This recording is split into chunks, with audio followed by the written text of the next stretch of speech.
The sociology of stature, why we need to stop looking down on the little guy. Good evening, everyone. It's a pleasure to be here. Or, as someone under 5'7" might say while reaching for a podium microphone, can everyone hear me down there? Tonight, we are going to dive into a topic that is literally and figuratively below the surface. We're talking about the sociology of stature. Specifically, we're going to deconstruct the Napoleon Complex, analyze why being tall is essentially a high-yield savings account, and explore why short man syndrome is less of a medical diagnosis and more of a rational response to a world that keeps its best opportunities on the top shelf. 1. The myth of the little corporal. Let's start with the man, the myth, the legend, Napoleon Bonaparte. We've all seen the cartoons, the tiny, angry man in the oversized hat screaming at his generals. We call it the Napoleon Complex because we assume he was overcompensating for his height by conquering Europe. But here's the short version of the truth. Napoleon wasn't short. He was roughly 5 feet, 2 inches in pre-metric French units, which actually translates to about 5 feet, 7 inches today. In the early 19th century, that was average, if not slightly above average. We can thank British propaganda for the myth. A cartoonist named James Gilray spent his career drawing Napoleon as a tantrum-throwing toddler to make him seem less threatening. It worked so well that 2 centuries later, we still use his name to describe a syndrome that doesn't actually exist. 2. The Adlerian striving. If it's not Napoleon's fault, whose is it? Enter Alfred Adler. He gave us the inferiority complex. Adler argued that when we feel physically lesser, we develop a superiority complex to balance the scales. In pop culture, this has been weaponized. If a short man is ambitious, he's compensating. If a tall man is ambitious, he's a leader. But the science tells a different story. It's not about feeling small, it's about adaptive strategies. 3. The evolutionary game theory. Evolutionary psychologists look at this through the lens of behavioral flexibility. If you can't win a fistfight against a giant, you don't just give up, you change the rules of the game. To understand the biology of aggression, we have to look at 2 different markers, vertical stature and the facial width to height ratio. Research shows that for vertical stature, there is actually a low or even negative correlation with physical aggression, meaning larger men are statistically more likely to be physically violent. However, shorter men show a higher correlation with indirect aggression, such as resource hoarding. When we look at facial width, which is a marker of testosterone, we see high correlations with both physical aggression and unethical negotiation.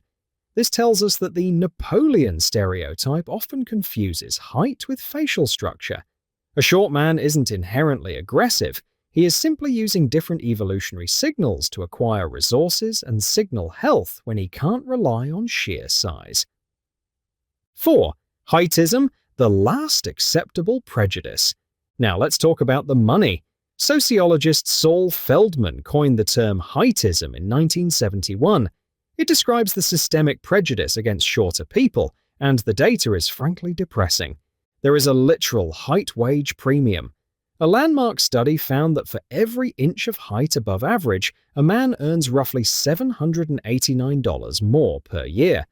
Over a 30-year career, a 6-foot-tall man will earn about $166,000 more than his 5'5" colleague, even if they have the same IQ and education. This disparity is most visible in the C-suite.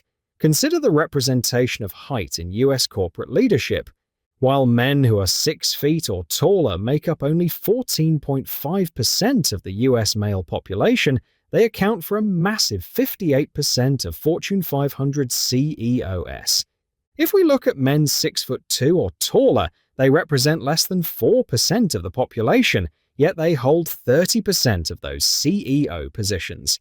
In contrast, men of below average height make up 50% of the population, but they account for less than 3% of Fortune 500 CEOs.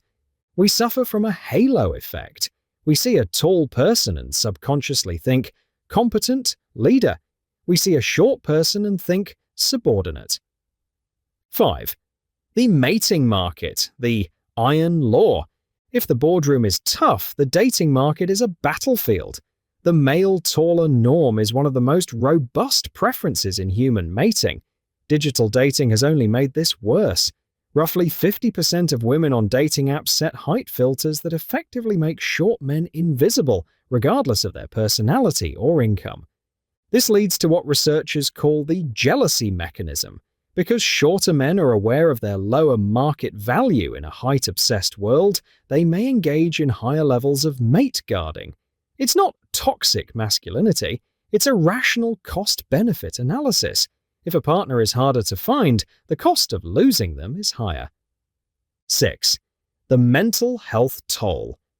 We joke about short king spring, but the reality can be grim. The mental health implications of heightism are a silent crisis. Large-scale epidemiological studies have tracked the correlation between height and suicide risk. The data is clear. For every 5-centimeter increase in height, there is a 9% decrease in suicide risk. Most alarmingly, men in the shortest cohort face a suicide risk that is 2 times higher than those in the tallest cohort. This is driven by infantilization. Short men are interrupted more often, patted on the head, and mocked. When they push back, they are told they have a Napoleon Complex. It's a catch-22. Be a doormat or be a stereotype. 7. Intersectionality and the double penalty. Heightism doesn't exist in a vacuum. It intersects with race and gender. In Western markets, there is a tall white standard of executive presence. This creates a bamboo ceiling or a double penalty for ethnic groups with lower average statures who are stereotyped as passive or lacking leadership potential based solely on their verticality. 8. Conclusion: reframing the complex. So, what have we learned? The Napoleon Complex is a myth. The syndrome is actually a heightism response. Society has spent centuries telling shorter men they are less capable, less attractive, and less worthy of leadership. When those men work twice as hard to prove the world wrong, we label their ambition a disorder. It is time to recognize heightism as a legitimate diversity, equity, and inclusion issue. We need to stop looking up to people and start looking at them. Because at the end of the day, a person's character isn't measured in inches. It's measured in how they navigate a world that's constantly trying to cut them down to size. Thank you.